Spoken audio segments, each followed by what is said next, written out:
बंदी छोड़ सतगुरु रामपाल जी परमेश्वर जी की जय हो।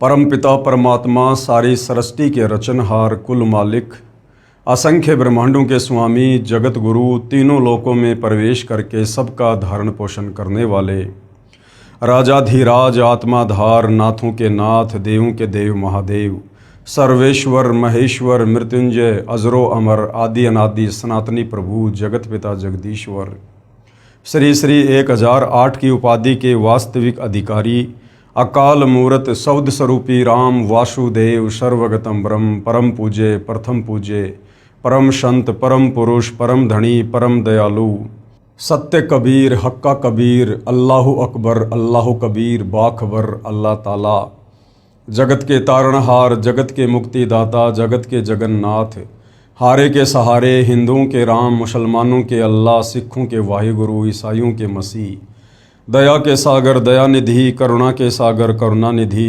स्वयंभू परिभू संकट मोचन कष्ट हरण मंगल करण दुख भंजन अविगत कबीर निर्विकार निर्विषम परमात्मा अलय अलेख सतगुरु आदि अनादि सतगुरु असली मर्यादा पुरुषोत्तम असली राम असली कृष्ण असली घनश्याम असली मुरारी राजाओं के राजा महाराजाओं के महाराजा शहंशाहों के शहंशाह सम्राटों के सम्राट भगवानों के भगवान अल्लाहों के अल्लाह प्रभुओं के प्रभु मसीहाओं के मसीह सच्चे वाहिगुरु बाबाओं के बाबा पीरों के पीर सेठों के सेठ जगत सेठ सावड़सा सेठ सर्वगुण संपन्न अनंत कोटि कलाओं के स्वामी अनंत कोटि ब्रह्मांडों के नायक योगियों में महायोगी ध्यानियों में महाध्यानी सिद्धों में परम सिद्ध ज्ञानियों में तत्व ज्ञानी ब्रह्म ज्ञानी महाज्ञानी परम ज्ञानी सर्वश्रेष्ठ ज्ञानी विज्ञानी युवा कबीर समर्थ कबीर असमवात अमित ओजा सच्चे रहनुमा करीम अल्लाह सुभान अल्लाह दुनिया के अंतिम पैगंबर 8 सितंबर 1951 से गांव धनाना जिला सोनीपत हरियाणा भारतवर्ष की पावन भूमि पे प्रकट रियल कल की भगवान श्री नारायण साकार हरि श्री बाबा साहेब नूर अनंत परमात्मा सच्चे दरवेश सच्चे बाखबर संत श्रोमणी सतगुरु रामपाल जी परमेश्वर जी के चरण कमल में आप और हम सभी भाई बहनों का अनंत कोटि दंडवत प्रणाम। सत्साई भाई और बहनों, बहुत बड़ी दया बहुत बड़ी मेहर पूज्य गुरुदेव भगवान की परमेश्वर रामपाल जी की, जिनके शुभ आशीर्वाद से विशेष आशीर्वाद से उन्हीं के कर कमल से लिखित पवित्र पुस्तक ज्ञान गंगा के ऊपर वीडियो बनाने की श्रृंखला जारी है। इसी श्रृंखला में आज हमारा ये 11वें नंबर का वीडियो है। अभी तक यदि आपने इस पवित्र पुस्तक ज्ञान गंगा पर बन चुके पहले वाले वीडियो नहीं देखे हैं तो आपने अवश्य देखने चाहिए, क्योंकि किसी भी पुस्तक की भूमिका को पढ़े बिना समझे बिना हम आगे उस पुस्तक के विषय में नहीं जान सकते नहीं समझ सकते। तो भाइयों और बहनों, जो पवित्र पुस्तक ज्ञान गंगा सर्व धर्मों के सर्व पवित्र शास्त्रों से प्रमाणित है, आप और हमें उस पुस्तक को पढ़ने का परमपिता परमेश्वर जी के आशीर्वाद से मौका मिल रहा है और ये मौका हमने चूकना नहीं चाहिए। भाइयों और बहनों, सृष्टि रचना पर वीडियो कंप्लीट हो चुके हैं और सृष्टि रचना को समझे बिना हम किसी भी धर्म की किसी भी पुस्तक को नहीं समझ सकते। सृष्टि रचना अध्यात्म की भक्ति मार्ग की मास्टर की है। तो सृष्टि रचना पर बन चुके 4 वीडियो आप जियों ने अवश्य देखने चाहिए, ताकि आगे का ज्ञान आपको भली भांति समझ में आ सके। तो भाइयों और बहनों, आज पूज्य गुरुदेव भगवान के आशीर्वाद से ज्ञान गंगा पर हमारा 11वें नंबर का वीडियो है। प्रत्येक वीडियो में मालिक के आशीर्वाद से हमें बहुत कुछ समझ में आ रहा है। हमारी रुचि भक्ति मार्ग में आगे से आगे बढ़ रही है और जब हम इस पवित्र पुस्तक को पूरा पढ़ लेंगे समझ लेंगे तो निश्चित तौर पर आप जी बगैर नाम दीक्षा के रह नहीं पाएंगे। तो पवित्र पुस्तक ज्ञान गंगा पेज नंबर 76। आज का जो टॉपिक है वो है कौन तथा कैसा है कुल का मालिक। सदियों से सतयुग से और वर्तमान समय तक, जब तक सतगुरु रामपाल जी ने अध्यात्म की शुरुआत नहीं की तब तक लाखों वर्षों से भक्ति मार्ग में परमात्मा चाहने वाली आत्माओं के सामने ये सवाल सबसे बड़ा रोड़ा बन के खड़ा रहा कि भक्ति तो हम करना चाहते हैं, परंतु हमें ये तो पता चले कि भगवान कौन है, परमात्मा कौन है, कैसा है, कहाँ रहता है, कैसे मिलता है, पहले हमें ये तो पता चले। तो भाइयों और बहनों, सदियों से हमें जिस परमपिता परमेश्वर जी की सारी सृष्टि के रचयिता की तलाश थी, अब वो तलाश बिल्कुल सतगुरु रामपाल जी ने समाप्त कर दी है। कौन तथा कैसा है कुल का मालिक? जिन जिन पुण्यात्माओं ने परमात्मा को प्राप्त किया, उन्होंने बताया कि कुल का मालिक एक ही है और वह मानव सदृश यानी इंसानों के जैसा दिखाई देता है, इंसानों के जैसा है। वह मानव सदृश तेजोमय शरीर युक्त है, जिसके एक रोम कूप यानी एक बाल में एक बाल का प्रकाश करोड़ सूर्य तथा करोड़ चंद्रमाओं की रोशनी से भी अधिक है। ये परमपिता परमेश्वर कबीर साहिब जी की जब वे सतलोक के सिंहासन पर सत्य पुरुष कबीर देव के नाम से विराजमान होते हैं, तो उस समय उनके शरीर का तेज कितना होता है, नूर कितना होता है, उसका यहाँ पर वर्णन किया जा रहा है। सतलोक में कबीर परमेश्वर जी के एक बाल में इतनी चमक है, करोड़ों सूर्य करोड़ों चंद्रमा मिला दीजिए, उनकी रोशनी से भी कहीं ज़्यादा रोशनी उनके एक रोमकूप में है, एक बाल में है, और पूरे शरीर पर 3.5 करोड़ रोमकूप होते हैं। उसी ने नाना रूप बनाए हैं। परमेश्वर का वास्तविक नाम अपनी अपनी भाषाओं में कबीर देव यानी वेदों में कबीर परमेश्वर जी को कबीर वेद कहा गया है, वेदों की भाषा में कबीर देव। तथा हक्का कबीर ये गुरु ग्रंथ साहिब में पेज नंबर 721 पर क्षेत्रीय भाषा में गुरु ग्रंथ साहिब में कबीर परमेश्वर जी को हक्का कबीर की संज्ञा दी गई है, यानी सत्य कबीर, अविनाशी कबीर। तथा धर्मदास जी की वाणी में कबीर परमेश्वर जी को सत्य कबीर कहा गया है, सत्य कबीर श्री धर्मदास जी की वाणी में क्षेत्रीय भाषा में। तथा आदरणीय गरीबदास जी की वाणी में कबीर परमात्मा जी को बंदी छोड़ कहा गया है। तथा बंदी छोड़ कबीर संत गरीबदास जी के सदग्रंथ में क्षेत्रीय भाषा में।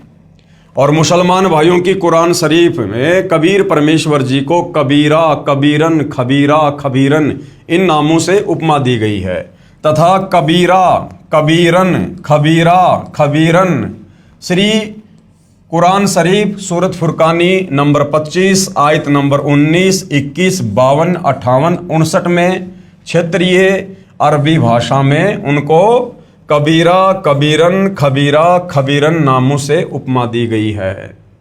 इसी पूर्ण परमात्मा के उपमात्मक नाम अनामी पुरुष, यानी जब ये कबीर परमात्मा अनामी लोक में विराजमान होते हैं तो इनको अनामी पुरुष की संज्ञा दी जाती है। और जब यही कबीर परमात्मा अगम लोक में विराजमान होते हैं तो इनको अगम पुरुष की संज्ञा दी जाती है। और जब ये कबीर परमात्मा अलख लोक में विराजमान होते हैं तो इनको अलग पुरुष की संज्ञा दी जाती है। और जब यही कबीर परमात्मा सतलोक में विराजमान होते हैं तो इनको सत्य पुरुष की उपमा दी जाती है। इसके अलावा अकाल मूर्ति, यानी जिसको कभी काल ना ग्रास करे, जो कभी भी विनाश में नहीं आता, अकाल मूर्ति। शब्द स्वरूपी राम, शब्द स्वरूपी राम का मतलब है जिनका शब्द रूप है। पूर्ण ब्रह्म, यानी सबसे बड़ा भगवान। परम अक्षर ब्रह्म, यानी ब्रह्म से बड़ा, परब्रह्म से बड़ा कौन? परम अक्षर ब्रह्म आदि। जैसे देश के प्रधानमंत्री का वास्तविक शरीर का नाम कुछ और होता है तथा उपमात्मक नाम प्रधानमंत्री जी, प्राइम मिनिस्टर जी अलग होता है। इसी प्रकार सारी सृष्टि के मालिक का, कुल के मालिक का वास्तविक नाम है कबीर देव। बाकी उनकी उपमात्मक पदवियों के अलग अलग नाम हैं जो आप जियों को दिखाए गए हैं। जैसे भारत देश का प्रधानमंत्री जी अपने पास गृह विभाग रख लेता है, जब वह उस विभाग के दस्तावेजों पर हस्ताक्षर करता है तो वहां गृह मंत्री की भूमिका करता है। तथा अपना पद भी गृह मंत्री लिखता है। हस्ताक्षर वही होते हैं। इसी प्रकार ईश्वरीय सत्ता को समझना है। जिन संतों व ऋषियों को परमात्मा प्राप्ति नहीं हुई, उन्होंने अपना अंतिम अनुभव बताया है कि प्रभु का केवल प्रकाश देखा जा सकता है। प्रभु दिखाई नहीं देता क्योंकि उसका कोई आकार नहीं है तथा शरीर में धुन सुनना आदि प्रभु भक्ति की उपलब्धि है। यानी भाइयों और बहनों, जिन आत्माओं को तत्वदर्शी संत की शरण प्राप्त नहीं हुई, जिनको तत्व ज्ञान सुनने को नहीं मिला, जिनको सृष्टि रचना के विषय में बताने वाला कोई पूर्ण संत महात्मा नहीं मिला, उन आत्माओं ने प्रयास तो बहुत किया परमात्मा की प्राप्ति का, लेकिन वो प्राप्त नहीं कर पाए और काल तक की साधना करते रहे। ओम नाम के जाप को कबीर परमेश्वर जी का नाम जाप मानकर, पूर्ण परमात्मा का नाम जाप मानकर जपते रहे, तप करते रहे। और इस काल में, क्योंकि सृष्टि रचना इसीलिए बतानी अति आवश्यक थी शुरुआत में, ताकि हम आगे का ज्ञान समझ सकें। क्योंकि ये काल जिसको प्रतिदिन 1 लाख मानव शरीरधारी आत्माओं के, जीवों के सूक्ष्म शरीर से निकली वासना खाने का श्राप कबीर परमेश्वर जी की तरफ से लगा हुआ है, जिस कारण से इसकी मजबूरी हो गई किसी को भी दर्शन ना देने की। और इसने अपनी पत्नी दुर्गा और तीनों पुत्रों ब्रह्मा विष्णु महेश के माध्यम से अपनी पूरी व्यवस्था भोजन की कर रखी है। तो इसने सौगंध खा रखी है कि मैं किसी भी जप से, तप से, ओम नाम के जाप से, किसी भी साधना से, योग से मैं अपने वास्तविक ब्रह्म रूप में दर्शन नहीं दूंगा, काल रूप में दर्शन नहीं दूंगा। जिस कारण से बेचारे ऋषियों ने, मुनियों ने, महात्माओं ने वेदों को पढ़ा और चारों वेदों में इस काल ब्रह्म का ही जाप है। तो उन ऋषि मुनियों ने, महात्माओं ने वेदों से ओम नाम निकालकर पूर्ण परमात्मा का जानकर तप किया और जाप किया। लेकिन भाइयों और बहनों, ये ओम नाम तो इस काल का है, इस ब्रह्म का है, जो ओम नाम के जाप से या अन्य किसी भी विधि से अपने दर्शन भगत को नहीं देता है। और अंत में उन सभी ऋषि मुनियों ने समाज में ये घोषित कर दिया कि भाई परमात्मा निराकार है, उसका केवल प्रकाश देखा जा सकता है। जिस कारण से आज तक कोई ये नहीं जान पाया कि वो एक परमात्मा कौन है, कैसा है, कहाँ रहता है, कैसे मिलता है। आओ विचार करें, जैसे कोई अंधा अन्य अंधों में अपने आप को आंखों वाला सिद्ध किए बैठा हो और कहता है कि रात्रि में चंद्रमा की रोशनी बहुत सुहावनी, मन भावनी होती है, मैं देखता हूं। अन्य अंधे शिष्यों ने पूछा कि गुरुजी, चंद्रमा कैसा होता है? चतुर अंधे ने उत्तर दिया कि चंद्रमा तो निराकार है, वो दिखाई थोड़े दे सकता है। कोई कहे सूर्य निराकार है, वह दिखाई नहीं देता, यानी सूर्य स्वयं प्रकाशित है, इसलिए उसका केवल प्रकाश दिखाई देता है। गुरु जी के बताए अनुसार शिष्य 2.5 घंटे सुबह तथा 2.5 घंटे शाम आकाश में देखते हैं, परंतु कुछ दिखाई नहीं देता है।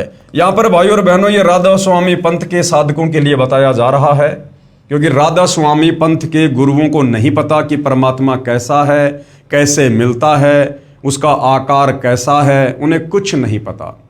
और अपने शिष्यों को कहते हैं कि सुबह शाम 2.5 घंटे आंख कान बंद करके साधना करो, तुम्हें परमात्मा के दर्शन होंगे।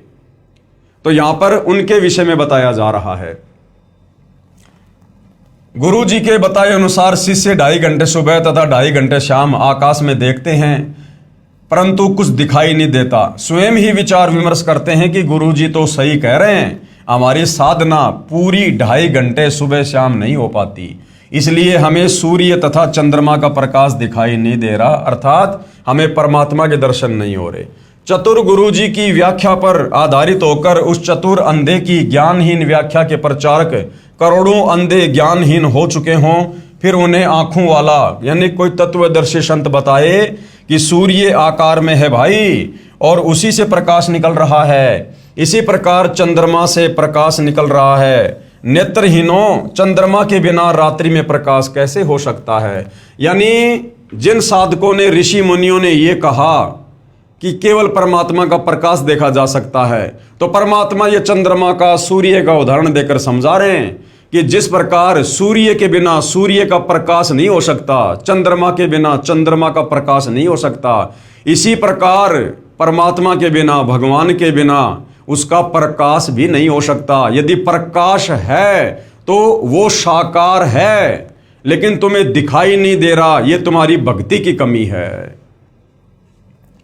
कोई कहे कि ट्यूबलाइट देखी है, फिर कोई पूछे कि ट्यूब कैसी होती है जिसकी आपने रोशनी देखी है, उत्तर मिले कि ट्यूब तो निराकार है।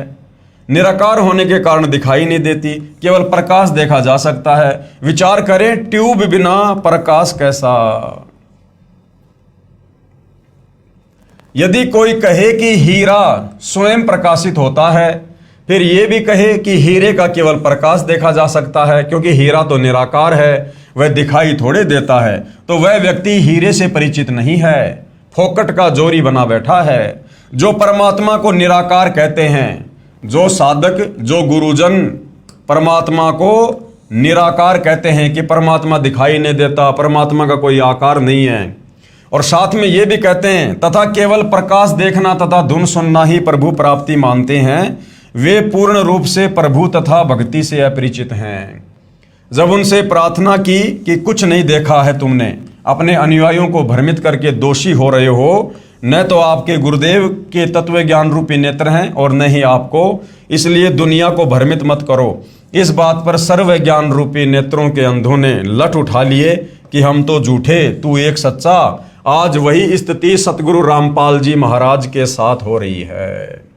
जब सतगुरु रामपाल जी सृष्टि रचना के माध्यम से तत्व ज्ञान के द्वारा धर्म शास्त्रों को दिखा दिखाकर लोगों को समझाते हैं, तो उन नादान धर्मगुरुओं के अज्ञान का रंग ज्यादा चढ़ा होने के कारण सतगुरु रामपाल जी के साथ वाद विवाद करते हैं कि हमारे गुरु जी तो सैकड़ों वर्षों से पंथ चला रहे हैं, हमारे पंथ में तो करोड़ों की संख्या में भगत हैं, और तुम तो अभी अभी भक्ति मार्ग में आए हो, तुम्हें क्या पता परमात्मा के बारे में, तुम क्या जानते हो भक्ति के बारे में।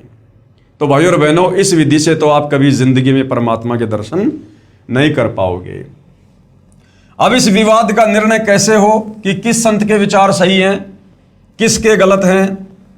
यानी भाई धन धन सतगुरु वाले सही कह रहे हैं, राधा स्वामी पंथ वाले सही कह रहे हैं, जय गुरुदेव वाले सही कह रहे हैं, या निरंकारी पंथ वाले सही कह रहे हैं, या फिर सतगुरु रामपाल जी जो वास्तविक व्याख्या धर्मशास्त्रों से प्रमाणित करके भक्ति और भगवान की बता रहे हैं, या फिर वो सही है। अब इसका निर्णय हम कैसे करें, इसके लिए गुरुदेव भगवान हमें क्या उदाहरण दे रहे हैं। इस विवाद का निर्णय कैसे हो कि किस संत के विचार सही हैं और किसके गलत हैं।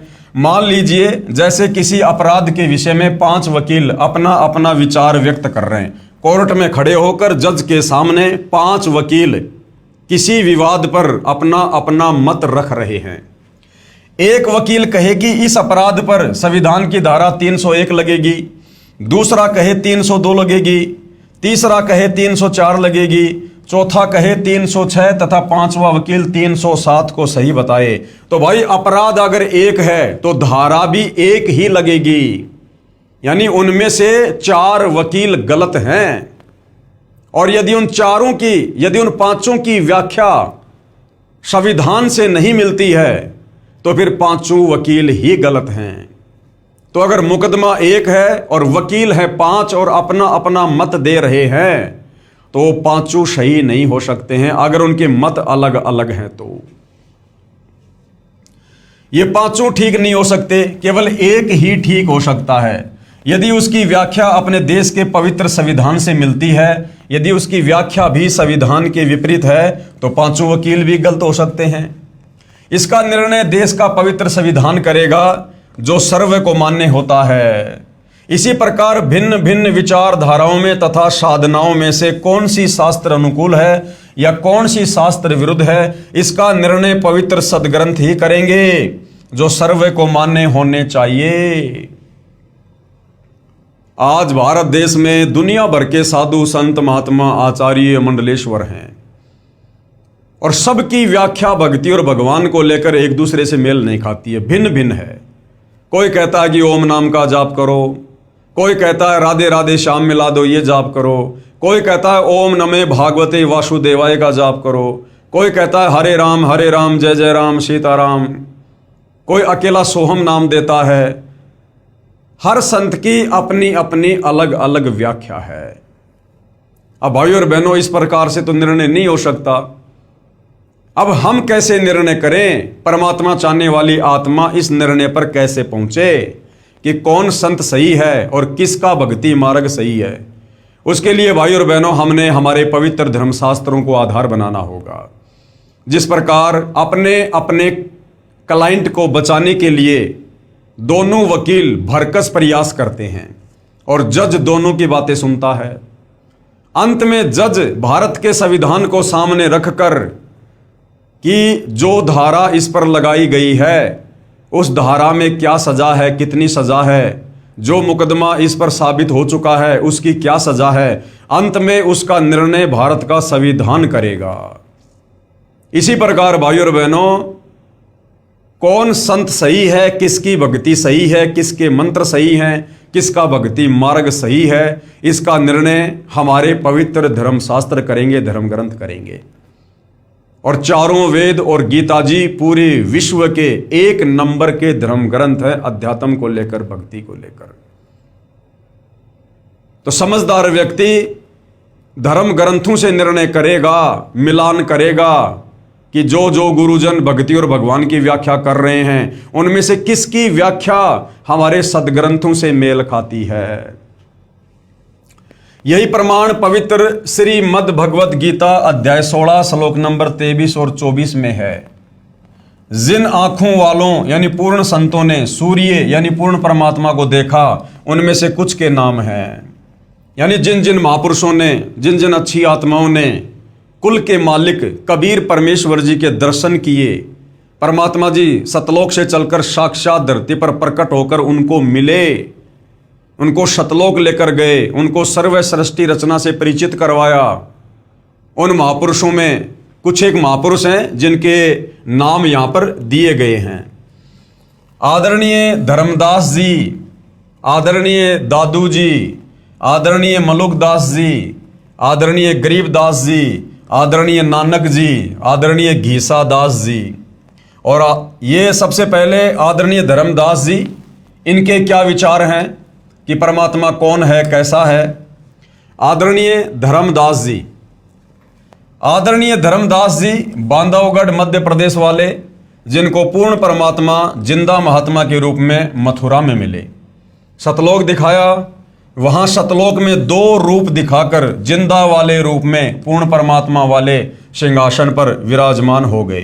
तथा आदरणीय धर्मदास जी को कहा कि मैं ही काशी बनारस में नीरू नीमा के घर गया हुआ हूं, वहां धानक यानी जुलाहे का कार्य करता हूं। आदरणीय श्री रामानंद जी मेरे गुरु जी हैं, यानी 650 साल पहले कबीर परमेश्वर जी जो सन 1398 में बनारस के काशी में लहरतारा तालाब पर कमल के विकसित फूल पर शिशु रूप में प्रकट हुए। और जब वे 5 वर्ष की लीला में आयु में आए तो उन्होंने सर्वप्रथम पंडित रामानंद जी को अपना मुंह बोला गुरु धारण किया।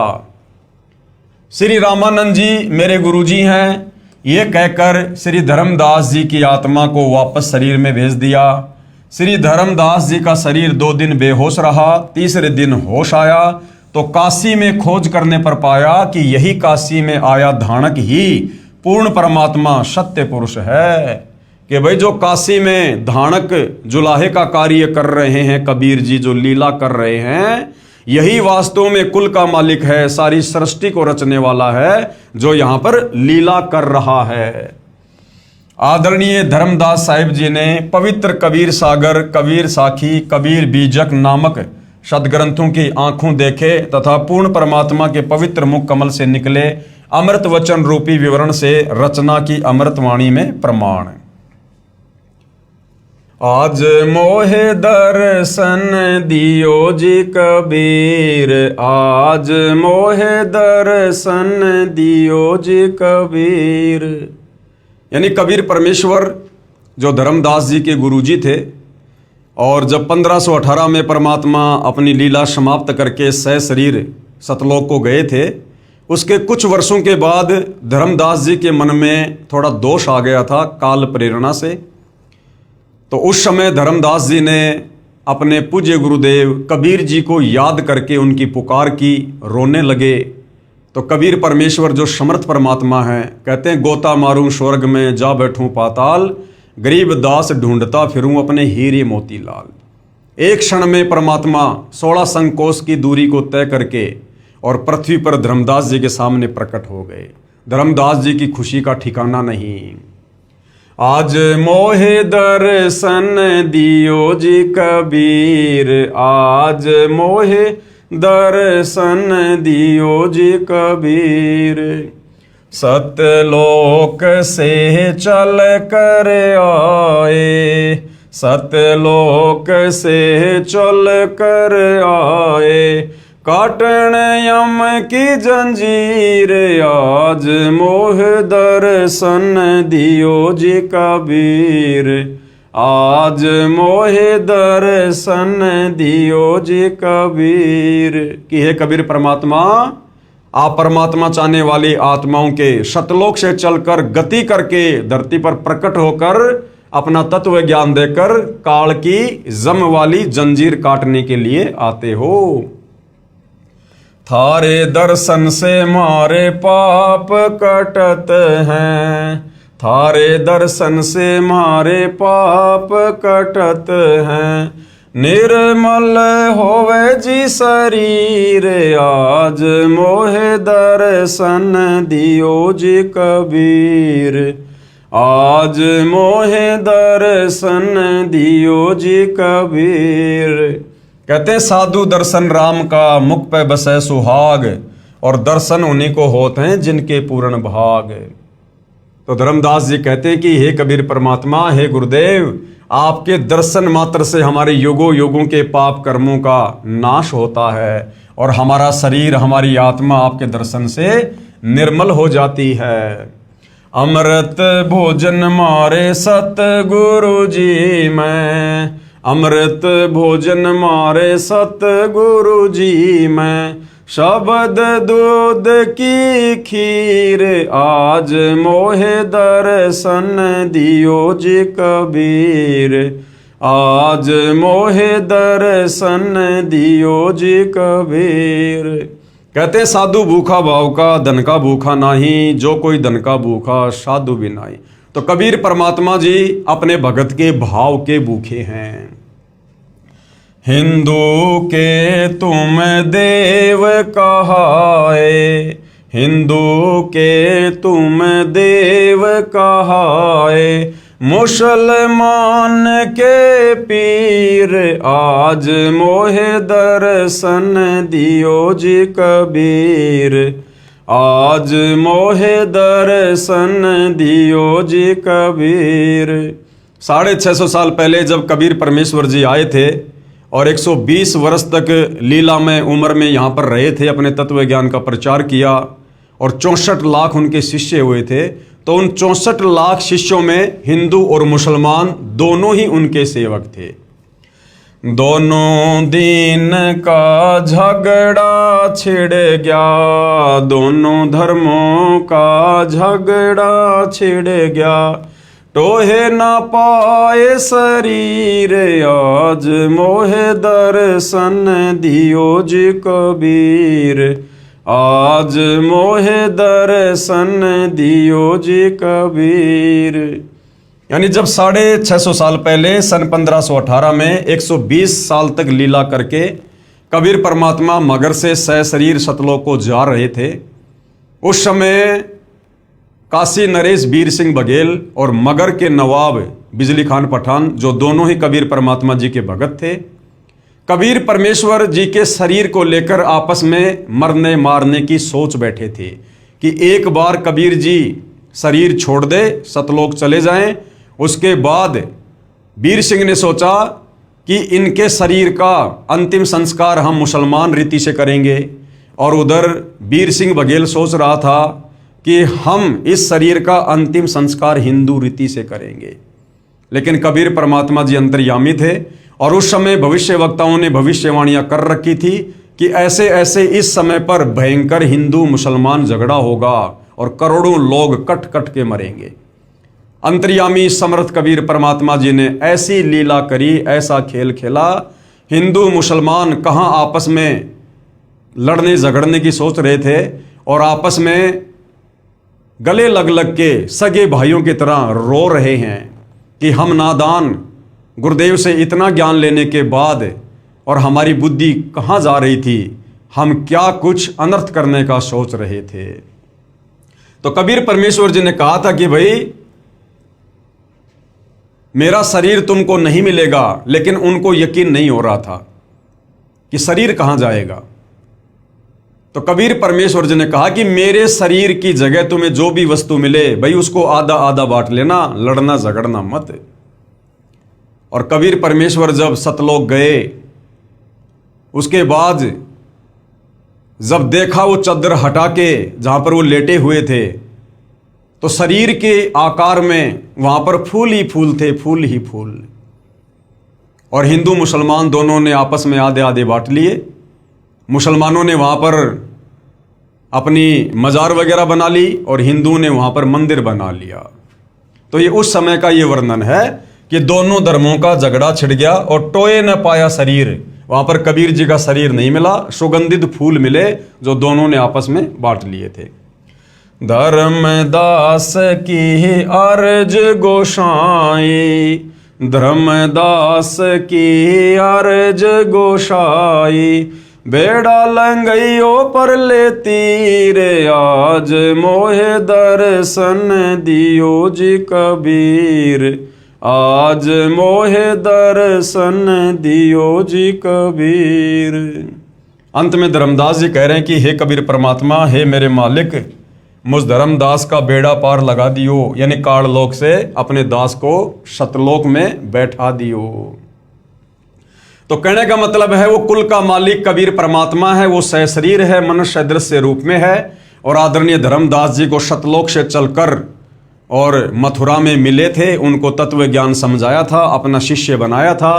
फिर धर्मदास जी को कबीर परमात्मा सतलोक लेकर गए, उनको सर्व व्यवस्था से, सृष्टि रचना से, सर्व ब्रह्मांडों से परिचित करवाया था। उसके बाद धर्मदास जी ने कबीर परमेश्वर की बहुत सारी महिमा की। उसके बाद भाइयों और बहनों, आदरणीय दादू जी अमृतवाणी में प्रमाण, कबीर परमेश्वर के साक्षी, जिस प्रकार आदरणीय धर्मदास जी को कबीर परमात्मा जिंदा बाबा के रूप में मथुरा में मिले थे सतलोक से चलकर, उसी प्रकार आदरणीय दादू जी को भी कबीर परमात्मा सतलोक से चलकर गति करके धरती पर प्रकट होकर जिंदा बाबा के रूप में मिले थे। और उसके बाद आदरणीय दादू जी की आत्मा को धर्मदास जी की तरह सतलोक लेकर गए, सर्व व्यवस्था से, सर्व ब्रह्मांडों से, सतलोक से परिचित करवाया। और फिर दादू जी ने किस प्रकार अटूट महिमा अपने गुरुदेव कबीर परमेश्वर जी की अपनी वाणियों के माध्यम से की। आदरणीय दादू जी जब 7 वर्ष के बालक थे तब पूर्ण परमात्मा यानी कबीर परमेश्वर जिंदा महात्मा के रूप में मिले तथा सतलोक ले गए। 3 दिन तक दादू जी बेहोश रहे। होश में आने के पश्चात परमेश्वर की महिमा की, आंखों देखी बहुत सी अमृतवाणी उच्चारण की। जिन मोकू निज नाम दिया सोए सतगुरु हमारे, दादू दूसरा कोई नहीं कबीर सिरजनहार। दादू जी कह रहे हैं जिस महापुरुष ने मुझे नाम दीक्षा दी, कहते हैं वही मेरा सतगुरु है। और दादू जी कह रहे हैं कि और कोई नहीं, वो खुद कबीर परमात्मा ही हैं जिन्होंने सारी सृष्टि को रचा है। जिन मोकू निज नाम दिया सोए सतगुरु हमारे, दादू दूसरा कोई नहीं कबीर सिरजनहार। दादू नाम कबीर की जय कोई लेवे ओट, उनको कबूला गए नहीं काल बजर की चोट। दादू जी कबीर परमेश्वर जी की महिमा से परिचित होने के बाद अपनी अमृतवाणी में कह रहे हैं कि यदि कोई कबीर परमेश्वर जी का नाम ले लेता है, उनकी शरण में आ जाता है, जब वे तत्वदर्शी संत के रूप में आते हैं, जय कोई लेवे ओट, ओट यानी उनसे नाम दीक्षा लेकर जब कोई उनकी शरण में आ जाता है, कहते हैं उसके बाद उनको कबूल लागे नहीं काल बजर की चोट। इस काल का षड्यंत्र, इस काल का जाल, इस काल की चोट उस भगत के ऊपर फिर नहीं लगती है, इस काल की पार नहीं बसाती है। दादू नाम कबीर का सुनकर कापे काल, नाम भरोसे जो नर चले होवे न बाका बाल। दादू जी कह रहे हैं जब कोई एक बार तत्वदर्शी संत रूप में आए हुए कबीर परमेश्वर जी का नाम ले लेता है तो कहते हैं फिर वो काल भी कांपता है उस भगत से, क्योंकि उसके पास कबीर जी का नाम होता है। जैसे वर्तमान में सतगुरु रामपाल जी की शरण में आने के बाद यदि कोई मर्यादा में रहकर भक्ति करता है तो काल उस भगत के निकट नहीं आ सकता। नाम भरोसे जो नर चले, जो भगत मर्यादा में रहकर नाम का सुमरण करता है, कहते हैं फिर उसका होवे न बाका बाल, काल उसका फिर कुछ नहीं बिगाड़ सकता। जो जो शरण कबीर के तर गए अनंत अपार, दादू गुण के ता कहे कहत न आवे पार। दादू जी कह रहे हैं मैं उस कबीर परमेश्वर की क्या महिमा करूं, उनकी शरण में आने के बाद तो अनंत आत्माएं काल के जाल से निकलकर सतलोक चली गई। कबीर करता आप है दूजा ना कोई, दादू पूर्ण जगत को भक्ति दृढ़ावे सोए। दादू जी कह रहे कि कबीर परमात्मा के अलावा कोई करता यानी कोई भगवान नहीं है, कोई करतार नहीं है। और पूरे संसार को, पूरे जगत को यदि कोई सत भक्ति देता है तो कबीर परमात्मा ही देता है। ठेका पूरा होवे जब सब कोई तजे शरीर, दादू काल गंजे नहीं जपे जो नाम कबीर। क्या कह रहे हैं दादू जी कि ठेका पूरा होवे जब, यानी जब ये शरीर छूटने का समय आ जाता है तो कहते हैं हर किसी को ये चोला छोड़ना पड़ता है। लेकिन जिसके पास में कबीर परमात्मा जी का नाम होता है, जो तत्वदर्शी संत की शरण में होता है, कहते हैं फिर उसको काल हाथ नहीं लगाता। दादू काल गंजे नहीं जपे जो नाम कबीर। आदमी की आयु घटे तब यम घेरे आए, सुमरण किया कबीर का दादू लिया बचाए। कहते जब इंसान की सांसें पूरी हो जाती हैं, शरीर छूटने का समय आ जाता है और यम के दूत उसे चारों ओर से घेर लेते हैं, लेकिन यदि किसी के पास में कबीर परमेश्वर जी का नाम है, मंत्र है, तो कहते हैं फिर उसके एक सुमरण से वो काल के दूत दूर दूर जाकर गिरते हैं, दूर दूर जाकर उस भगत के निकट भी नहीं आ सकते। कबीर परमात्मा शब्द रूप में उस भगत के साथ में रहता है और अपने भगत को परमात्मा यमदूतों से बचाता है। मेट दिया अपराध सब आए मिले छन माहे, दादू संग ले चले कबीर चरण की छां। यानी कबीर परमात्मा सतलोक से चलकर दादू जी को आकर मिले और उनके सारे अपराधों को क्षण भर में समाप्त कर दिया, नाम दीक्षा देकर अपना भगत बनाकर, और अपने चरणों में दादू जी को जगह दी। सेवक देव निज चरण का दादू अपना जान, भृंगी सत्य कबीर ने कीन्या आप समान। यानी वो कबीर परमात्मा अपने भगत को अपना मंत्र देकर मर्यादाओं में रखकर भक्ति करवाकर उसे अपना जैसा ही बना लेता है सतलोक के लिए। दादू अंतर्गत सदा छिन छिन सुमरण ध्यान, वारु नाम कबीर पर पल पल मेरा प्राण। यानी कबीर परमेश्वर जी ने मुझे ऐसी भक्ति दे दी है, मोक्ष वाली, मोक्षदायक, कि मैं पल पल अपना सर्वस्व तन मन धन अपने कबीर परमात्मा, अपने गुरुदेव भगवान पर न्योछावर करता हूं। सुन सुन साख कबीर की काल नवावे माथ, धन धन हो तीनों लोक में दादू जोड़े हाथ। सुन सुन साख कबीर की काल नवावे माथ। कबीर परमेश्वर की महिमा सुनकर और कहते हैं ये काल भी अपना शीश झुका देता है। धन धन हो तीनों लोक में दादू जोड़े हाथ। ये कबीर परमात्मा तीनों लोक में आपकी जय जयकार हो, आप धन हो। दादू इस प्रकार से हाथ जोड़कर अपने गुरुदेव कबीर परमात्मा जी की महिमा कर रहे हैं। केहरी नाम कबीर का विषम काल गजराज, दादू भजन पर तापते भागे सुनत आवाज। दादू जी अपने कबीर परमेश्वर जी की समर्थता को, महिमा को उजागर करते हुए क्या कह रहे हैं कि कबीर परमेश्वर जी का नाम तो ऐसा है जैसे केहरी, जो शेर होता है, बब्बर शेर, और विषम काल गजराज, और ये 21 ब्रह्मांड का स्वामी, दुर्गा का पति, ये ब्रह्मा विष्णु महेश का पिता, ये काल भी कुछ कम शक्ति नहीं है। इसको समझो हाथियों का राजा गजराज, कबीर परमात्मा को समझो शेरों का राजा केहरी, और काल को समझो हाथियों का राजा गजराज। लेकिन जब कबीर परमेश्वर जी के नाम की बात आती है, कबीर परमेश्वर जी की समर्थता और महिमा की बात आती है, तो कहते हैं उनके भजन के प्रताप से, उनकी भक्ति के आगे कहते हैं ये काल भी ये दौड़ पड़ता है, भाग पड़ता है, ये टिक नहीं पाता है ये कबीर परमेश्वर जी के नाम के सामने। जिस प्रकार केहरी शेर के सामने हाथी लीद करके भाग लेता है, उस प्रकार कबीर परमेश्वर जी की महिमा के आगे, उनके नाम सुमरण के आगे ये काल दौड़ लेता है, भाग लेता है, टिक नहीं सकता है। पल एक नाम कबीर का दादू मन चितलाए, हस्ती के असवार को स्वान काल नहीं खाए।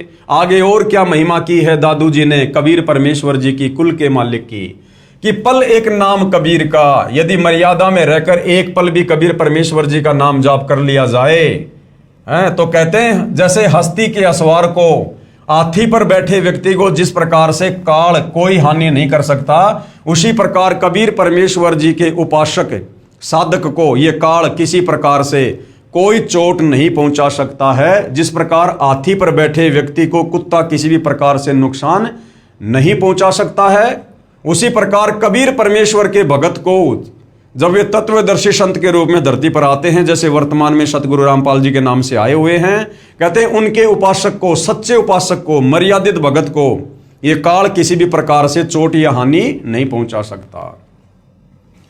सुमरत नाम कबीर का कटे काल की पीर, दादू दिन दिन ऊंचे परमानंद सुख सीर। सुमरत नाम कबीर का कटे काल की पीर, यानी इस काल का बंधन कट जाता है, लक 84 योनि से भगत छूट जाता है, जन्म मरण की पीड़ा से दूर हो जाता है। जो कबीर परमेश्वर जी का नाम जब वे तत्वदर्शी संत के रूप में आते हैं, उनसे लेकर जो मर्यादा में रहकर सुमरण करता है, और कहते हैं दिन दिन हर दिन वो भक्ति मार्ग में आगे ही बढ़ता चला जाता है। दादू नाम कबीर की जो कोई लेवे ओट, तिनको कबूला गए नहीं काल बजर की चोट। और संत सब कूप हैं केते झरीता नीर, दादू अगम अपार है दरिया सत्य कबीर। यानी अध्यात्म में, भक्ति मार्ग में कबीर परमेश्वर जी का क्या रोल है। दादू जी कह रहे हैं कि जिस प्रकार एक तो कुआं है और एक बहुत बड़ी कोई दरिया है, तो कुएं में तो सीमित पानी होता है, हमारी थोड़ी बहुत आवश्यकता वो कुएं का पानी पूरी कर सकता है। पीने का पानी है, पशुओं के पीने का पानी है, थोड़ा बहुत और कोई काम में आ जाएगा। लेकिन यदि हमने बहुत बड़े क्षेत्र में कोई फसल करनी हो, पानी की बहुत ज़्यादा आवश्यकता हो, तो कहते हैं वो कुआं फिर वहाँ पर फैल हो जाएगा। तो ये जितने भी साधु संत महात्मा देवी देवता, ये जितने भी ब्रह्मा विष्णु महेश ब्रह्म परब्रह्म, इनकी क्षमता तो कुएं के जैसी है, अध्यात्म में कुएं के जैसी, जो केवल काम चलाऊ सरकार है। और वो कबीर परमेश्वर तो दरिया है, सागर असीमित। यानी उनकी शरण में आने के बाद फिर हमारे हर कार्य कबीर परमेश्वर जी के आशीर्वाद से सफल होते हैं। अब ही तेरी सब मिटे जन्म मरण की पीर, श्वास उसास सुमर ले दादू नाम कबीर। अब ही तेरी सब मिटे जन्म मरण की पीर, यानी जब से हम सतलोक से कबीर परमात्मा जी से बिछुड़कर अपनी गलती के चलते इस काल के साथ 21 ब्रह्मांडों में आए हैं, और असंख्य युगों से हम यहाँ पर जन्म मरण के कष्ट, लक 84 योनियों के कष्ट भोग रहे, उठा रहे हैं। तो दादू जी कहते हैं अब वो तेरी सारी पीड़ा मिट जाएगी, अभी तेरी सब मिटाए जन्म मरण की पीर। क्या करना पड़ेगा? जब कबीर भगवान तत्वदर्शी संत के रूप में आते हैं, उस समय उनसे वो श्वास वाला सतनाम का जाप ले ले और उसका सुमरण कर, तेरी सारी पीड़ा इसी जन्म में समाप्त हो जाएगी। तो भाई वर्तमान में इस पूरी धरती पर एकमात्र तत्वदर्शी संत सतगुरु रामपाल जी हैं, और वो श्वास का नाम केवल सतगुरु रामपाल जी के पास है। और इन्हीं से उपदेश लेने से वो नाम अपना कार्य करेगा, भगत की जन्म मरण की पीड़ को काटेगा। कोई सरगुण में रीझ रहा, कोई निर्गुण ठहराए, दादू गति कबीर की मोते कही ना जाए। जिन मोकू निज नाम दिया, सोए सतगुरु हमारे, दादू दूसरा कोई नहीं, वो कबीर सृजनहार। सारी सृष्टि का सृजनहार वो कबीर परमात्मा ही है। उसके बाद भाइयों और बहनों, आदरणीय मलुकदास जी, इनको भी आदरणीय धर्मदास जी और आदरणीय दादू जी की तरह कबीर परमात्मा जी सतलोक से चलकर धरती पर प्रकट होकर मिले थे। इनको अपना तत्व ज्ञान दिया, अपना शिष्य बनाया, इनको भी सतलोक दिखाया। और मलुकदास जी ने भी अपनी अमृतवाणी में कबीर परमेश्वर जी की कलम तोड़ महिमा की है। आदरणीय मलुकदास जी कबीर देव के साक्षी 42 वर्ष की उम्र में श्री मलुकदास साहिब जी को पूर्ण परमात्मा मिले तथा 2 दिन तक श्री मलुकदास जी अचेत रहे, यानी उनको सतलोक लेकर गए थे परमात्मा, नीचे उनका शरीर अचेत था। फिर निमन वाणी उच्चारण की, जपो रे मन साहेब नाम कबीर, जपो रे मन साहेब नाम कबीर। क्या कह रहे हैं मलुकदास जी कि हे भाई, हे मेरे मन, अगर काल के 21 ब्रह्मांडों से मुक्ति चाहिए, जन्म मरण से छुटकारा चाहिए, गधा कुत्ता शुअर बनकर उन महाकष्टों से छुटकारा चाहिए, तो कहते हैं कबीर परमेश्वर जी का नाम जाप कर ले। जब वे तत्वदर्शी संत के रूप में आते हैं, उनसे दीक्षा लेकर अपनी आत्मा का कल्याण करवा ले। जपो रे मन सतगुरु नाम कबीर, जपो रे मन साहेब नाम कबीर। एक समय गुरु बंसी बजाई कालंदरी के तीर, एक समय गुरु बंसी बजाई कालंदरी के तीर। सुर नर मुनि जन थक गए, रुक गया दरिया नीर, जपो रे मन साहेब नाम कबीर, जपो रे मन परमेश्वर नाम कबीर। अपने गुरुदेव की, कबीर परमात्मा की महिमा बताते हुए आदरणीय मलुकदास जी क्या कह रहे हैं, क्योंकि भाइयों और बहनों, ये मलुकदास जी पहले श्री कृष्ण जी यानी श्री विष्णु जी के उपासक थे, जब तक ये कबीर परमात्मा जी की शरण में नहीं आए थे। तो मलुकदास जी ने श्री कृष्ण जी की महिमा करते हुए और कबीर जी से कहा कि हे गुरुदेव, हे परमात्मा, श्री कृष्ण जी के विषय में हम सुना करते हैं कि वो ऐसे ही बांसुरी बजाया करते थे कि आसपास के पशु पक्षी भी उनकी बांसुरी की मधुर आवाज सुनने के लिए आ जाया करते थे। तो कबीर परमात्मा तो हर प्रकार से अपने भक्तों की शंका का समाधान करते हैं, निवारण करते हैं। तो कबीर परमात्मा जो मलुकदास जी के गुरुजी थे, उन्होंने कहा कि चल भाई, आज हम भी जमुना जी के किनारे और आपको बांसुरी बजा के दिखाते हैं। तो कबीर परमेश्वर जी ने ऐसे हाथ किया और ऊपर से बांसुरी उनके हाथ में आ गई। और कबीर परमेश्वर जी ने जब वो बांसुरी बजाई तो क्या व्याख्या की है फिर आगे, एक समय गुरु बंसी बजाई कालंदरी के तीर, कालंदरी यानी यमुना के तीर यानी किनारे बैठकर।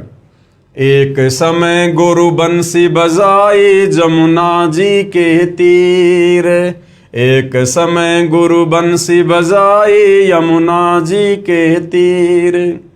सुर नर मुनि जन थकत भये, वो रुक गया दरिया नीर, जपो रे मन सतगुरु नाम कबीर, जपो रे मन साहेब नाम कबीर। तो मलुकदास जी ने क्या देखा, जब कबीर परमेश्वर जी ने बांसुरी बजाई तो ऐसी मनमोहिनी आवाज धुन, कहते हैं वो पशु पक्षी तो छोड़ो, सूर्य यानी देवता, ऊपर के लोगों से देवता भी आकर बैठ गए वहां पर, इतने मंत्र मुग्ध हो गए। नर मुनिजन ये नौनाथ 84 सिद्ध ये भी पृथ्वी पर आ गए उतर के उस मनमोहिनी आवाज को सुनकर। और तो और जमुना जी का पानी भी रुक गया दरिया नीर। जमुना जी का पानी भी, जैसे पानी की वो बर्फ जम जाती है, इस प्रकार से यमुना जी का पानी भी ठहर गया, रुक गया। पशु पक्षियों की तो बात छोड़ो, आसपास के पेड़ पौधे भी हरे भरे हो गए, हरे भरे। जब कबीर परमेश्वर जी ने बांसुरी बजाई तब मलुकदास जी की शंका दूर हुई कि हाँ भाई, श्री कृष्ण जी वाली बांसुरी तो इस समर्थ कबीर परमात्मा जी की बांसुरी वाली धुन के सामने कुछ भी नहीं है। काशी तज गुरु मगहर आए दोनों दीन के पीर। काशी तज गुरु मगहर आए दोनों दीन के पीर। कोई गाड़े कोई अग्न जरावे ढूंढा ना पाया शरीर। जपोरे मन सतगुरु नाम कबीर। जपोरे मन साहेब नाम कबीर। यानी वही महिमा कर रहे हैं जो धर्मदास जी ने की कि काशी तज गुरु मगहर आए। 120 साल की उम्र में सन 1518 में जब परमेश्वर जी सतलोक जा रहे थे तो काशी से पैदल यात्रा करके और मगहर को आए। दोनों दीन के पीर, हिंदू मुसलमान दोनों के भगवान, दोनों के पीर। और कोई गाड़े कोई अग्नि जरावे, यानी मगहर का नवाब वीर सिंह बघेल वो सोच रहा था कि कबीर जी जब शरीर छोड़ देंगे तो फिर इनके शरीर का अंतिम संस्कार हम मुस्लिम रीति रिवाज से करेंगे, हम इनको नीचे दबाएंगे। और कोई अग्नि जरावे, और वीर सिंह बघेल जो काशी का नवाब था वो सोच रहा था कि कबीर जी के शरीर छोड़ने के बाद हम इनके शरीर का अंतिम संस्कार हिंदू रीति रिवाज से करेंगे। तो कहते हैं परमात्मा ने ऐसा खेल खेला, ढूंढा ना पाया शरीर, उनका शरीर ही नहीं मिला। शरीर के आकार में सुगंधित फूल मिले जो दोनों ने आपस में बांट लिया। चार दाग से सतगुरु न्यारा अजरो अमर शरीर। चार दाग से सतगुरु न्यारा अजरो अमर शरीर। दास मलूक सलूक कहते हैं खोजो कसम कबीर। जपोरे मन साहेब नाम कबीर। जपोरे मन परमेश्वर नाम कबीर। मलुकदास जी ने क्या महिमा गाई अपने गुरुदेव की कि चार दाग से सतगुरु न्यारा। वो कबीर परमात्मा चार दाग में नहीं आता। जिस प्रकार से संसार के प्राणी चार प्रकार से दाग को प्राप्त होते हैं हम अंतिम संस्कार के बाद। कोई जमीन में गाड़ता है, कोई अग्नि में जराता है, कोई पानी में बहा देता है, कोई ऊंचे स्थान पर डाल देता है। तो कहते हैं वो कबीर परमात्मा इस प्रकार से मृत्यु को प्राप्त नहीं होता। उनका तो अजरो अमर शरीर है, वो तो सह शरीर आते सह शरीर जाते हैं। और दास मलूक सलूक कहते हैं, यानी मलुकदास जी कह रहे हैं मैं अपने होशो हवास में कह रहा हूं, खोजो खशम कबीर। उस कबीर परमेश्वर की खोज कर लो। जब वे तत्वदर्शी संत के रूप में आते हैं उनसे उपदेश ले लो और अपनी आत्मा का कल्याण करवा लो, काललोक से बाहर निकल लो। इसी प्रकार भाइयों और बहनों, वो कुल का मालिक कौन है, कैसा है, कहां रहता है, कैसे मिलता है, क्या उसकी महिमा है। आदरणीय गरीबदास जी ने भी कबीर परमेश्वर जी के दीदार के बाद उपरोक्त महापुरुषों की तरह उनकी महिमा की है। आदरणीय गरीबदास जी छुडानी जिला जज्जर हरियाणा वाले अपनी अमृतवाणी में ये प्रमाण देते हैं, प्रभु कबीर यानी कबीर देव के साक्षी। आदरणीय गरीबदास जी का आविर्भाव सन 1717 में हुआ तथा साहिब कबीर जी के दर्शन 10 वर्ष की उम्र में सन 1727 में नला नामक खेत में हुए तथा शतलोकवास सन 1778 में हुआ। आदरणीय गरीबदास जी को भी परमात्मा कबीर साहिब जी सह शरीर जिंदा रूप में मिले, यानी सतलोक से चलकर आए सह शरीर मिले। आदरणीय गरीबदास जी अपने नला नामक खेतों में अन्य साथी ग्वालों के साथ गाय चरा रहे थे, जो खेत कबलाना गांव की सीमा से सटा है। ग्वालों ने जिंदा महात्मा के रूप में प्रकट कबीर परमेश्वर से आग्रह किया कि आप खाना नहीं खाते हो तो दूध ग्रहण करो, क्योंकि परमात्मा ने कहा था कि मैं अपने सतलोक यानी अपने गांव सतलोक से खाना खाकर आया हूं।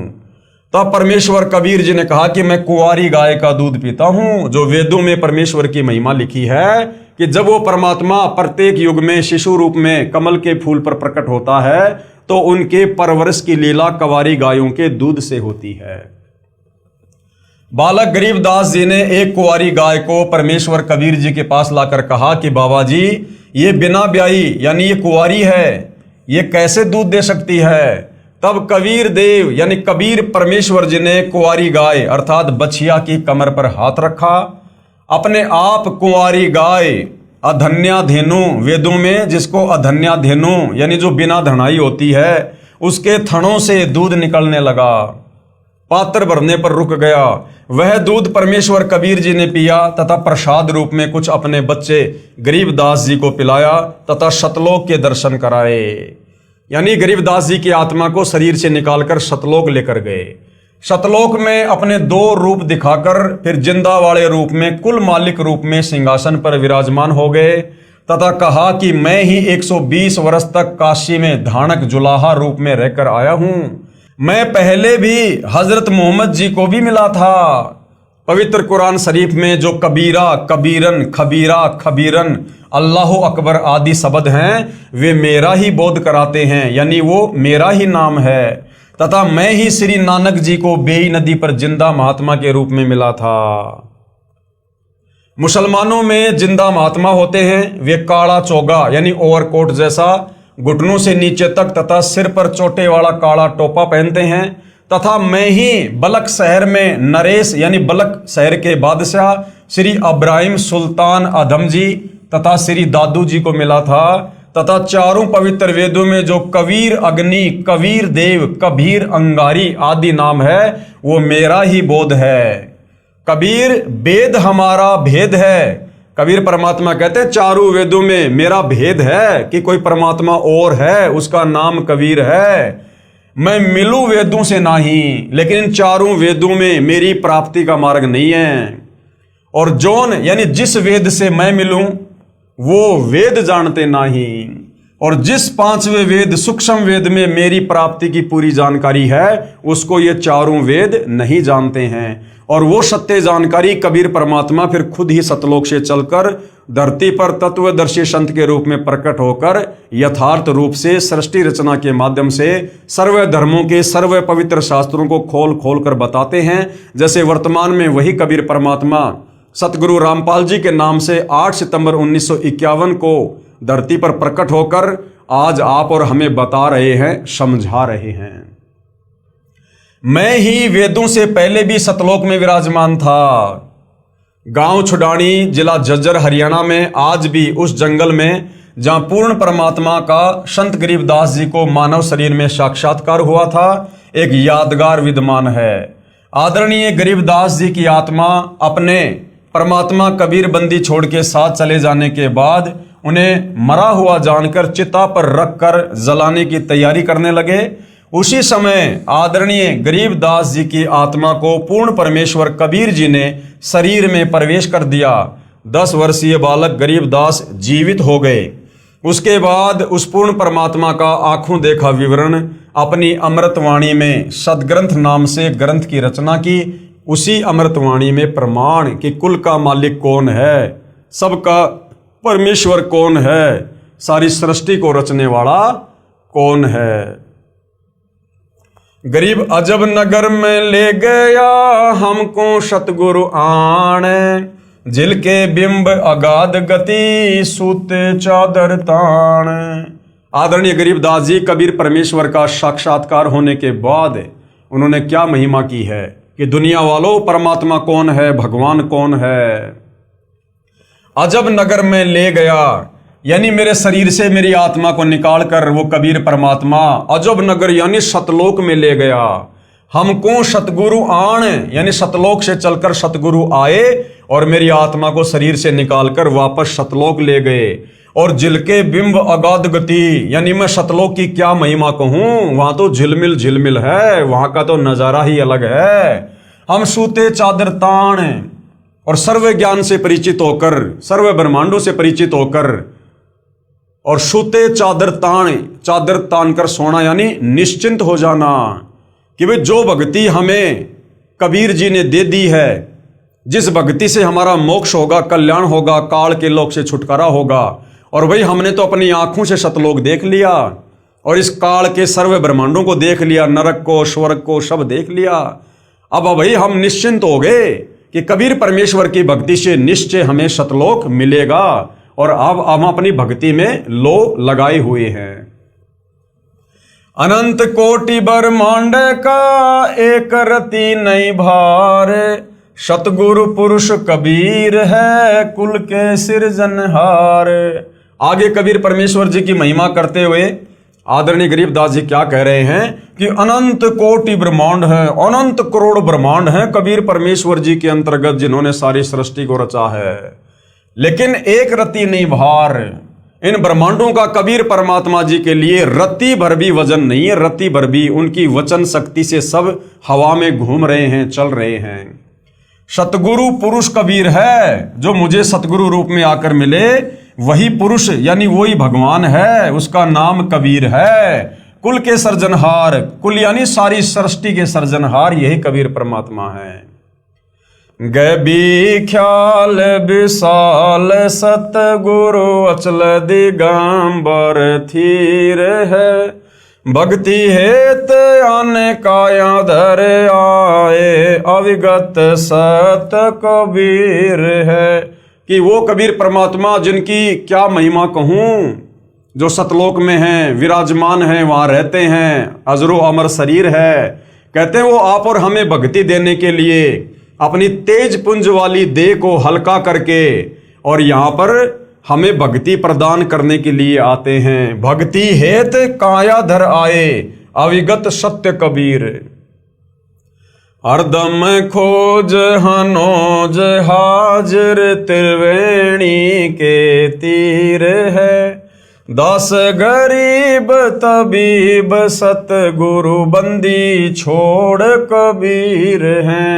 यानी आत्मा का एकमात्र वैद्य, आत्मा का एकमात्र डॉक्टर ये बंदी छोड़ कबीर परमात्मा जी हैं, जो काल के बंधनों से छुड़वाएंगे, जन्म मरण के रोग से छुड़वाएंगे। हम सुल्तानी नानक तारे दादू को उपदेश दिया, जात जुलाहा भेद न पाया काशी माहे कबीर हुआ। गरीब सब पदवी के मूल हैं, सकल सिद्धि हैं तीर, दास गरीब सतपुरुष भजो अविगत कला कबीर। यानी कबीर परमेश्वर जी के बराबर सिद्धि युक्त इस सृष्टि में अन्य कोई नहीं है और एकमात्र उन्हीं की भक्ति करनी चाहिए। जिंदा जोगी जगत गुरु मालिक मुर्शद पीर, दहु दिन झगड़ा मंडा पाया नहीं शरीर। यानी वो ही मगर वाली बात, जब कबीर परमात्मा सह शरीर सतलोक को जा रहे थे तो दोनों दिन यानी दोनों धर्म हिंदू मुसलमानों में आपस में झगड़ा होने वाला था, लेकिन ऐसी लीला की परमात्मा ने पाया नहीं शरीर, उनका शरीर नहीं मिला, शरीर के आकार के सुगंधित फूल मिले जो दोनों ने आपस में बांट लिए। गरीब जिसको कहते कबीर जुलाहा, सब गति पूर्ण अगम अगाहा।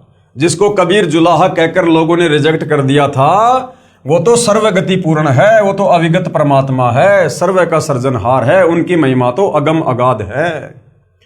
उपरोक्त वाणी में आदरणीय गरीबदास साहिब जी महाराज ने स्पष्ट कर दिया कि काशी वाले धानक यानी जुलाहे ने मुझे भी नामदान देकर पार किया। यही काशी वाला धानक ही सत्य पुरुष यानी पूर्ण ब्रह्म है, कबीर परमात्मा है। परमेश्वर कबीर ही सतलोक से जिंदा महात्मा के रूप में आकर मुझे अजब नगर यानी अद्भुत नगर सतलोक में लेकर गए, जहां पर आनंद ही आनंद है, कोई चिंता नहीं, जन्म मृत्यु नहीं, अन्य प्राणियों के शरीर में कष्ट आदि का शोक नहीं, क्योंकि वहां पर 84 लाख योनियां नहीं। इसी काशी में धानक रूप में आए सत्य पुरुष ने यानी कबीर जी ने भिन्न भिन्न समय में प्रकट होकर आदरणीय श्री अब्राहिम सुल्तान अधम तथा आदरणीय दादू जी व आदरणीय नानक जी को भी सतनाम देकर पार किया। वही कबीर देव जिसके एक रोमकूप में यानी एक बाल में करोड़ों सूर्य जैसा प्रकाश है तथा मानव सदृश शरीर है। अति तेजोमय अपने वास्तविक शरीर के ऊपर हल्के तेजपुंज का चोला यानी भद्रा वस्त्रा अर्थात तेजपुंज का शरीर डालकर हमें मृतलोक मनुष्य लोक में पृथ्वी लोक में आकर मिलते हैं, क्योंकि उस परमेश्वर के वास्तविक स्वरूप के प्रकाश को चरम दृष्टि सहन नहीं कर सकती। उस परमेश्वर के वास्तविक तेज को, नूर को, जिनके एक बाल में करोड़ों सूर्य जितना प्रकाश है, हमारी ये चरम दृष्टि, ये आंखें सहन नहीं कर सकती। भाई और बहनों, गर्मी के समय में, दोपहर के समय में ये जो सूर्य होता है, हम इसकी तरफ भी 5 सेकंड लगातार बड़ी मुश्किल से देख पाते हैं। और जिस परमेश्वर के एक बाल में इसके जैसे करोड़ों सूर्यों से भी ज्यादा रोशनी है और प्रकाश है, भला वो परमात्मा अगर अपने वास्तविक तेजोमय रूप में धरती पर आ भी जाए तो भी हम उनको नहीं देख पाएंगे। यहां पर भाई और बहनों, हम अपनी इस चरम दृष्टि से यहाँ जो भूत प्रेत वगैरह सूक्ष्म रूप में घूमते रहते हैं, हम उनको नहीं देख पाते। उस कबीर परमेश्वर को हम कैसे देख पाएंगे? तो कबीर परमेश्वर स्वयं ही अपने दर्शन करवाता है, अपने तेजोमय रूप के ऊपर हल्का तेजपुंज का रूप धारण करके तत्वदर्शी संत के रूप में हमें यहाँ पर आकर दर्शन देते हैं, ज्ञान देते हैं। जैसे वर्तमान में सतगुरु रामपाल जी के रूप में उनके नाम से यहाँ पर विद्यमान है।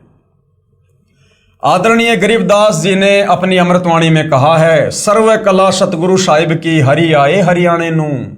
भावार्थ है कि पूर्ण परमात्मा कबीर हरि यानी कबीर देव जिस क्षेत्र में आए उसका नाम हरियाणा अर्थात परमात्मा के आने वाला पवित्र स्थल, जिसके कारण आसपास के क्षेत्र को हरियाणा यानी हरियाणा कहने लगे। सन 1966 को पंजाब राज्य के विभाजन होने पर इस क्षेत्र का नाम हरियाणा पड़ा। लगभग 236 वर्ष पूर्व कही वाणी 1966 में सिद्ध हुई कि समय आने पर यह क्षेत्र हरियाणा प्रांत नाम से विख्यात होगा, जो आज प्रत्यक्ष प्रमाण है। यानी गरीबदास जी ने आज से 236 साल पहले अपनी अमृतवाणी में कहा था कि उत्तर दक्षिण पूर्व पश्चिम क्यों फिरदा दाने दाने नू और सर्व कला सतगुरु साहिब की हरि आए हरियाणे नू, कि मुझे कबीर परमात्मा हरियाणा में आके मिले, गांव छुड़ानी में आके मिले। उस समय तक तो हरियाणा प्रांत नाम भी नहीं था, लेकिन अमृतवाणी भाई और बहनों महापुरुष की थी, इसलिए समय आने पर सिद्ध होनी थी। सन 1966 में पंजाब से अलग होकर हरियाणा प्रांत अलग बना और वो वाणी 236 साल बाद फिर सत्य साबित हुई, जो आज प्रत्यक्ष प्रमाण है। इसलिए गुरु ग्रंथ साहिब पेज नंबर 721 पर अपनी अमृतवाणी महिला 1 में श्री नानक जी ने कहा है कि हक्का कबीर करीम तू बे परवरदिगार, नानक बोगोयद जनु तूरा तेरे चाकरा पखाक। हक्का कबीर सिख धर्म के प्रवर्तक आदरणीय नानक जी ने भी अपनी अमृतवाणी में कबीर परमेश्वर के होने का प्रमाण दिया है कि वो हक्का कबीर, वो सत्य कबीर, वो अविनाशी कबीर ही दयालु है, बेऐब परवरदिगार, वो निर्विकार परमात्मा है। इसी का प्रमाण गुरु ग्रंथ साहिब के राग सीरी महिला 1 पेज नंबर 24 पर शब्द नंबर 29 में है। एक सुवान दुई सुवानी नाल बलके भोके सदा बियाल, कोड़ छुरा मूठा मुर्दहार धानक रूप रहा करतार। यानी वो कबीर परमात्मा काशी में धानक रूप में आए, जुलाहे की भूमिका की। मैं पति की पंदी न करनी की कार, ऊ बिगड़े रूप रहे बिकराल, तेरा एक नाम तारे संसार में एहो आस एहो आधार। मुख निंदा आख्या दिन रात, पर घर जो ही नीच मनाती, काम क्रोध तन वशय चंडाल, धानक रूप रहा करतार, धानक रूप रहा करतार। फाई सुरत मलुकी वेश, उठ अगवाड़ा ठग्गी देश, खरा सियाणा बहुता भार, धानक रूप रहा करतार, धानक रूप रहा करतार। यानी वो सारी सृष्टि का करतार भगवान वो काशी में धानक रूप में आया।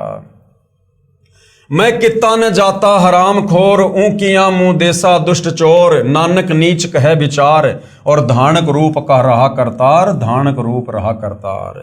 यानी कबीर परमात्मा ही कुल का मालिक है, सारी सृष्टि का सर्जनहार है, जो 650 साल पहले 120 साल जुलाहे की भूमिका करके, धानक की भूमिका करके और सह शरीर सतलोक चले गए।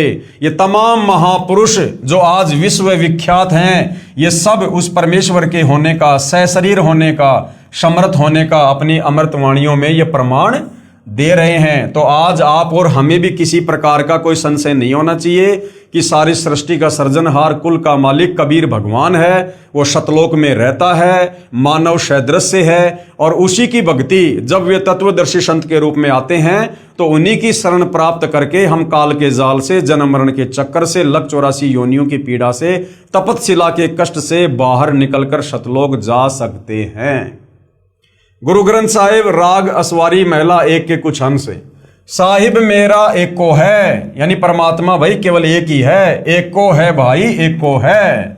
आपे रूप करे बहुबाती, वो खुद ही अपने बहुत सारे भिन्न भिन्न रूप बनाकर आत्माओं को ज्ञान समझाता है। नानक बपूड़ा एवं कहे, जो तिन किया सो सचू थिया, अमृत नाम सतगुरु दिया। पूरे गुरु ते गति मति पाई, बूढ़त जगू देखिया तऊ डरी भागे। सतगुरु राखे से बड़ भागे, नानक गुरु की चरणों लागे। मैं गुरु पूछिया अपना साचा बिचारी राम। Page number 439 Guru Granth Sahib.